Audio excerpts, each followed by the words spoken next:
అందరికీ నమస్కారం అండి. Welcome to అమ్మకుట్టి channel. ఈరోజు మన వీడియోలో మార్గశిర మాసంలో వచ్చే గురువార లక్ష్మీ పూజ సులువుగా ఏ విధంగా చేసుకోవాలి, అలాగే ఎలాంటి నియమాలను పాటించాలి, ఎన్ని గురువారాలు వస్తున్నాయి, మొదటి గురువారం ఏం నైవేద్యం పెట్టాలి, మీకున్న డౌట్స్ అన్నీ కూడా ఈ వీడియోలో క్లియర్గా అయితే తెలియజేస్తాను. మార్గశిర మాసంలో వచ్చే గురువారం రోజు చేసే పూజనే మార్గశిర లక్ష్మీవార వ్రతమని అంటారు. ఈ వ్రతం లక్ష్మీదేవికి చాలా ఇష్టం. ఈ రోజు చేసుకోవటం వలన రుణ సమస్యలు తొలగి సంపద, ఆరోగ్యం కలుగుతాయి. ఈ పూజా విధానం అలాగే దీపావళి లక్ష్మీ పూజ, వరలక్ష్మీ పూజ అవన్నీ కూడా ఒకేలాగా ఉన్నప్పటికీ అమ్మవారికి సమర్పించే నైవేద్యం వారానికి ఒకటైతే ఉంటుంది. మార్గశిర మాసంలో ముఖ్యంగా నైవేద్యానికి ప్రాధాన్యత అయితే ఉంటుంది. మార్గశిర మాసంలో 4 గురువారాలు ఉంటాయి. ఈ 4 గురువారాలు పూజ చేసుకొని పుష్యమాసంలో వచ్చే మొదటి గురువారం రోజు కూడా మొత్తం కలిపి 5 వారాలైతే అవుతాయి. ఆడవాళ్లకు ఏదైనా వారం పడనట్లయితే పుష్యమాసంలో 2వ గురువారం అలా కూడా చేసుకోవచ్చు. మొత్తం కలిపి 5 గురువారాలు ఉండేలాగా చూసుకోవాలి. మరి పూజా విధానం అయితే తెలుసుకుందాం.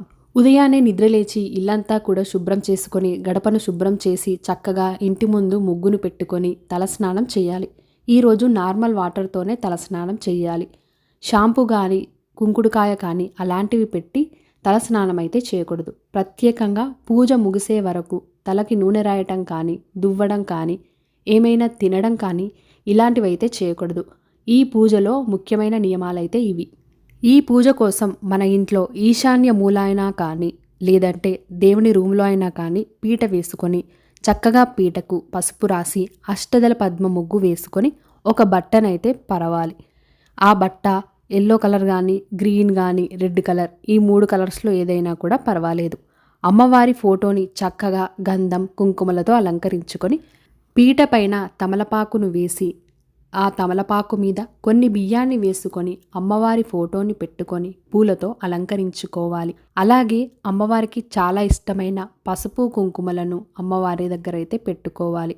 దీపాలను కూడా ఏర్పాటు చేసుకోవాలి. లక్ష్మీ దీపం ఉంటే లక్ష్మీ దీపాన్ని కూడా ఏర్పాటు చేసుకోవాలి.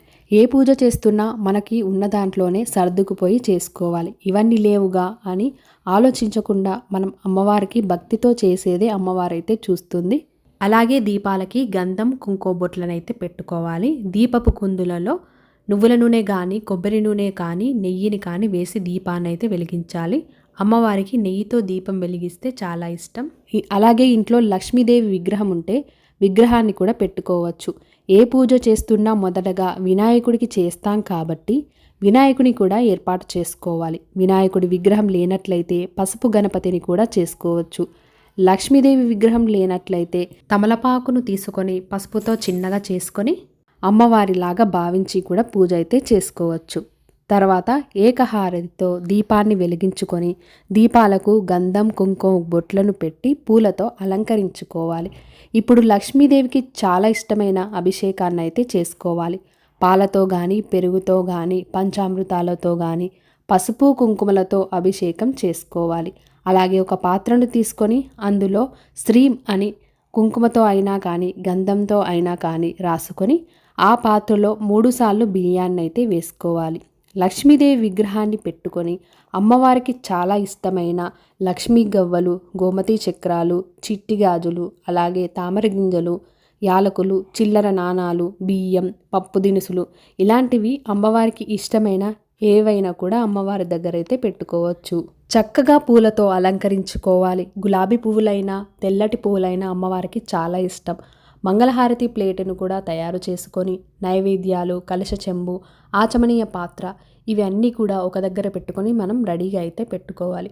పూజ చేస్తున్నప్పుడు ఊగే లేచి కూర్చోవడం అలా అయితే చేయకూడదు. ఒక్కసారి పూజ కోసం కూర్చున్నప్పుడు పూజ అయిపోయేంత వరకు కూడా మనం కదలకుండా అయితే శ్రద్ధగా పూజ చేసుకోవాలి. ఇప్పుడు మనం అన్నిటినీ సిద్ధం చేసుకున్నాం కదా, ఇప్పుడైతే పూజ అయితే స్టార్ట్ చేసుకుందాం. ముందుగా మంగళహారతి దీపాలను వెలిగించి షోడశోపచార పూజ అయితే చేసుకోవాలి. షోడశ అనగా 16, ఉపచారాలు అంటే సేవలు. చాలా సులభంగా ఉంటాయి, ఎవరైనా కూడా చేసుకోవచ్చు. ఇలా చేయటం రాని వాళ్ళు పంచోపచార పూజ అయినా చేసుకోవచ్చు. ఇందుకోసం గంధం, పువ్వులు, అగరబత్తులు, దీపం, నైవేద్యం సమర్పించాలి.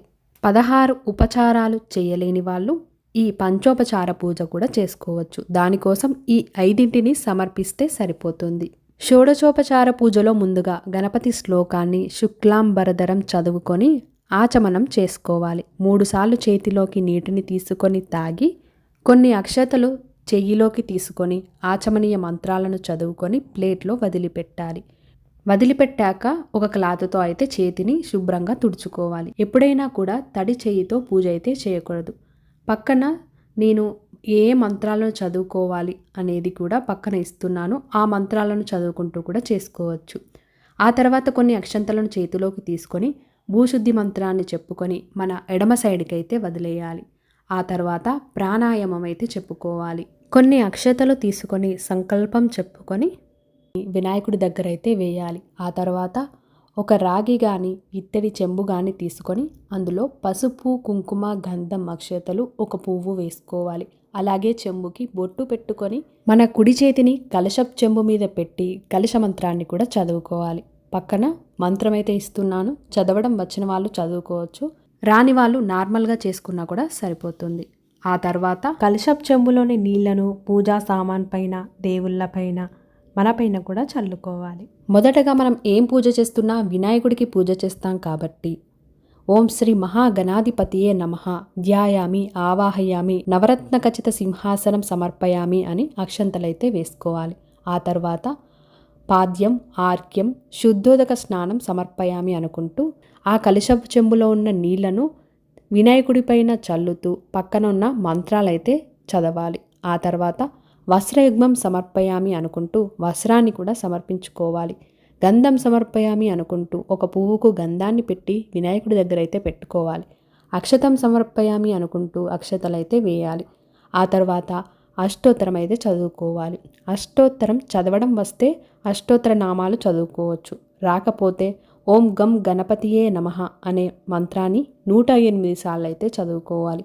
ఆ తర్వాత ధూపం సమర్పయామి అని ధూపాన్ని, దీపం సమర్పయామి అని దీపాన్ని, నైవేద్యాన్ని కూడా సమర్పించుకోవాలి. ఆ తర్వాత వినాయకుడికి హారతి ఇచ్చి తాంబూలం సమర్పయామి అని ఒక తమలపాకును కూడా సమర్పించాలి. మంత్రపుష్పం అంటే ఒక పువ్వు కొన్ని అక్షంతలను చేతిలోకి తీసుకొని మంత్రపుష్పం సమర్పయామి అని వినాయకుడి దగ్గర అయితే వేసుకోవాలి.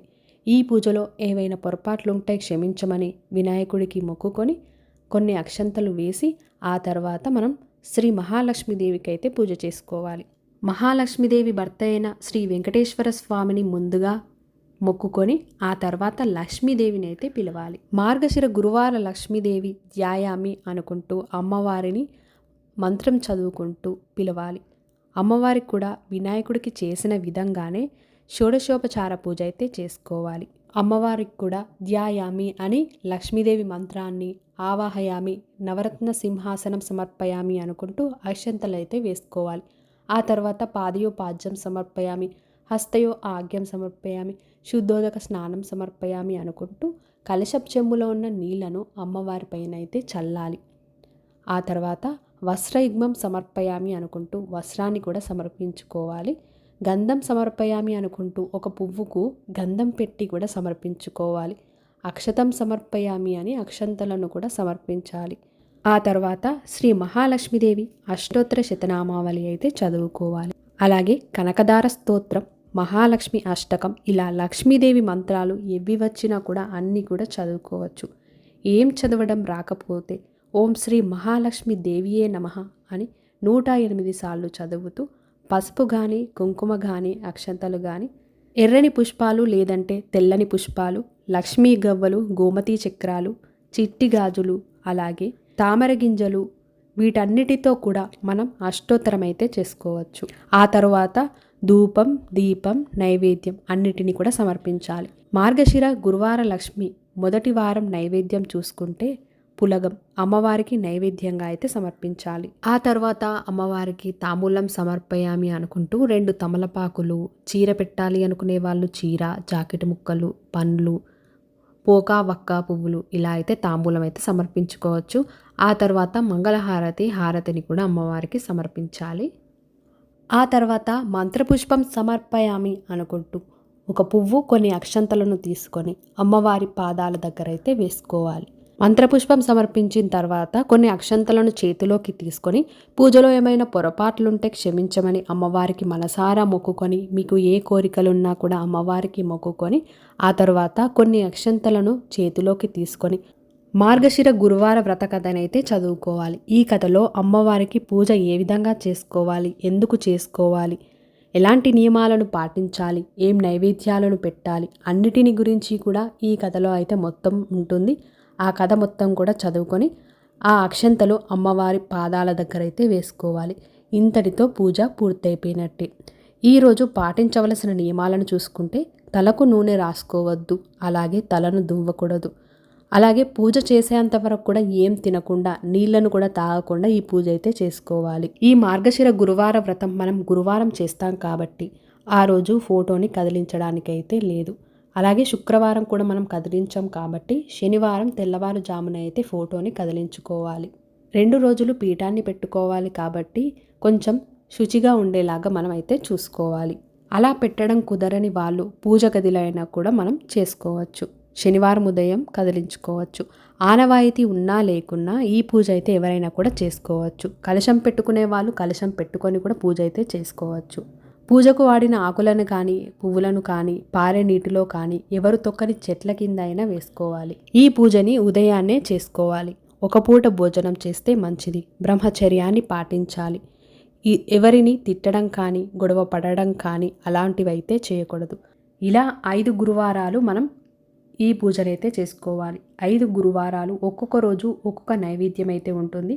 చేసుకోవడానికైతే చూడాలి. కుదరని వాళ్ళు వడపప్పు, పానకం, పాలు, పండ్లు ఇవైనా కూడా పెట్టుకోవచ్చు. అలాగే ఈ పూజలో ఇంకా ఏమైనా డౌట్స్ ఉంటే నాకు కామెంట్లో తెలియజేయండి. నేను తప్పకుండా అయితే రిలై ఇస్తాను. ఈ వీడియో మీకు నచ్చినట్లయితే తప్పకుండా మీ ఒక లైక్తో నాకు సపోర్ట్ని తెలియజేసి మరిన్ని మంచి వీడియోస్ కోసం మన ఛానల్ని వెంటనే సబ్స్క్రైబ్ చేసుకొని పక్కనే ఉన్న బెల్ ఐకాన్ని కూడా క్లిక్ చేయండి. ధన్యవాదములు.